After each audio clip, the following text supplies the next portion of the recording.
Nintendo has always had a special place in my heart. Whether I was actually playing the games myself, watching YouTube videos of gamers discovering secrets I never knew existed, or even sitting in a cinema watching a bloody movie on the big screen, there was always something magical about it. Nintendo wasn't just a company, it was a part of my childhood, a constant presence that shaped so many of my earliest memories. But as life tends to do, things got busy. School, responsibilities, growing up.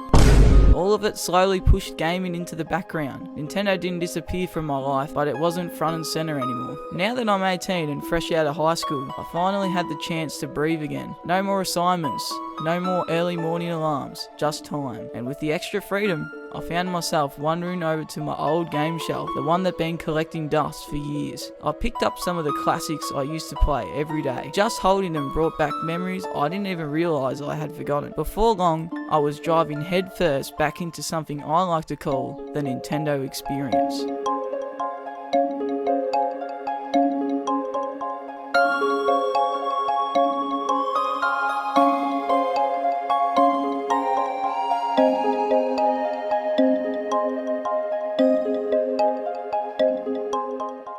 The first game I ever played was Super Mario Galaxy. Even now, I could talk for hours about how incredible that game is. The soundtrack alone is one of the most iconic things Nintendo has ever produced. Those orchestral themes transported me to a completely different world. The planets, the galaxies, the puzzles, the movement. Everything felt so imaginative and full of wonder. But funny enough, I didn't even start by playing it myself. For a long time, I was just a kid sitting on the floor watching my older brother and sister playing through the levels. I'd study the worlds, memorize where secrets were hidden, and cheer them on every time they beat a boss. Watching them play sparked my own interest even more. It felt like I was exploring the game right alongside them, even if I wasn't the one holding the controller. Then one day, I decided I was ready to try it myself. That moment was genuinely life-changing for little me. After school, I'd rush home, drop my backpack on the floor, and sit in front of the TV for hours collecting stars, solving puzzles, and exploring every corner of the game. I was so obsessed that I'd stay up late playing, sometimes making myself almost late to school the next morning. But honestly, totally worth it. Super Mario Galaxy wasn't just a game, it was my gateway into the world of Nintendo. Throughout primary school and into high school, everyone knew me as the Nintendo guy. While most of my friends had PlayStations or Xboxes, my house was the place you went when you wanted to experience something different. Whenever people came over, Mario Kart tournaments would break out instantly. There were heated arguments over who was the better driver, moments of pure chaos when blue shells ruined someone's perfect lead, and laughing fits that lasted for longer than the race themselves. Wii Sports was a whole nother level. Wii Tennis turned everyone into competitive maniacs. Wii Bowling brought out the secret athletes in the group, and Wii Golf, well, that was an experience, always. Half the time we were just figuring out how the motion controls worked, and the other half we were swinging a remote like our lives depended on it. Nintendo multiplayer games had this special way of bringing people together. It didn't matter how old you were, how into gaming you were, or how good you were, you could still have fun. That's what made Nintendo unique. It wasn't about being the best player, it wasn't about being the best or playing the most complicated game. It was about enjoying the moment with the people around you. Those memories became some of the best parts of my childhood. Another unforgettable part of my Nintendo story is the countless hours of Smash Bros matches I played with my brother. Some of the funniest, most chaotic gaming moments of my life happened in that game. Whether it was getting launched off the map at 300% because I wasn't paying attention, or pulling a ridiculous comeback that neither of us could explain, Super Smash Bros always kept us entertained. More importantly, it kept us connected. As we get older and life got busier, finding time to hang out became harder, but Smash Bros was our go-to. It didn't require planning or commitment, just a console, 2 controllers, and a bit of free time. Those battles weren't just fights between characters, they were moments of bonding, laughter, and brotherhood.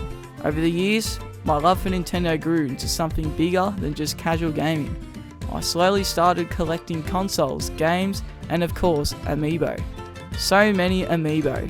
They've definitely drained my wallet more than once, but there's something so satisfying about seeing them lined up on the shelf.